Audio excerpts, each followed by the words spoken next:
चुनाव से पहले मोदी करेंगे अपनी शपथ पूरी।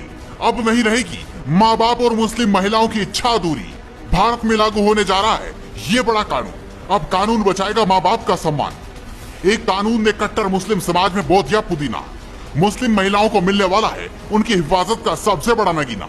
आगामी लोकसभा चुनाव से पहले ही मोदी सरकार ने इतनी सटीक चाल चल दी है कि दूसरी पार्टियों की हर चाल नाकाम होती नजर आ रही है। यानी ये चाल बीजेपी की जीत की गारंटी बन सकता है। अब आप बीजेपी के इस दांव का नाम भी जान लीजिए। इसको सरल भाषा में समान नागरिक संहिता बोलते हैं। यानी इस दांव का प्रयास भारत की एक बड़ी आबादी पर पड़ सकता है। यानी इसके द्वारा बड़ी संख्या में वोटों का गणित बीजेपी के पक्ष में आ जाएगा, क्योंकि इस कानून की मांग एक लंबे समय से हो रही थी। वैसे इस समय देश में समान नागरिक संहिता का कानून लागू होने पर बहुविवाह प्रथा यानी एक से ज्यादा शादियों पर रोक लगेगी और तो और लिव इन रिलेशनशिप का डिक्लेरेशन भी जरूरी हो जाएगा। इसी सूचना रिलेशनशिप में रहने वाली लड़की और लड़के यानी दोनों के माता पिता को दी जाएगी। शादी का रजिस्ट्रेशन अनिवार्य कर दिया जाएगा।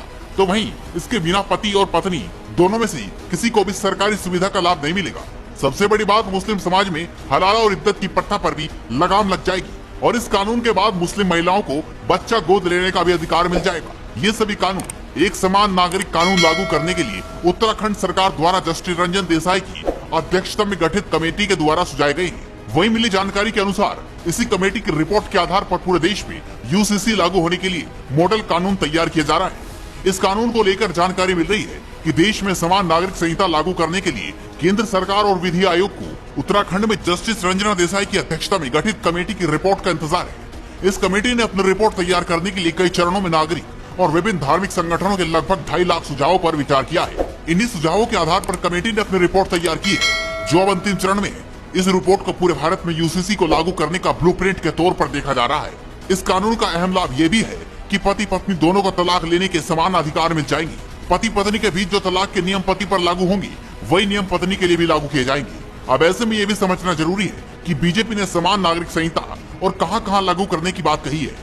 दरअसल सरकार ने उत्तराखंड की तर्ज पर गुजरात और मध्य प्रदेश में भी समान नागरिक संहिता लागू करने का वादा जनता से कर दिया है।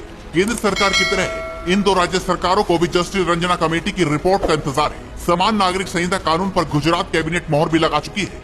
तो वहीं बीते दिनों केंद्र सरकार ने सुप्रीम कोर्ट में पेश अपने एक हलफनामे में कहा था कि देश के सभी नागरिकों के लिए समान नागरिक संहिता लागू करना सरकार की जिम्मेदारी है। यानी अब इस कानून को लागू करने से इसका सीधा लाभ 2024 के चुनाव में मिलेगा, क्योंकि इस कानून से मुस्लिम महिलाओं को बड़ी सहूलियत मिलेगी। वैसे इस खबर पर आपकी क्या राय है?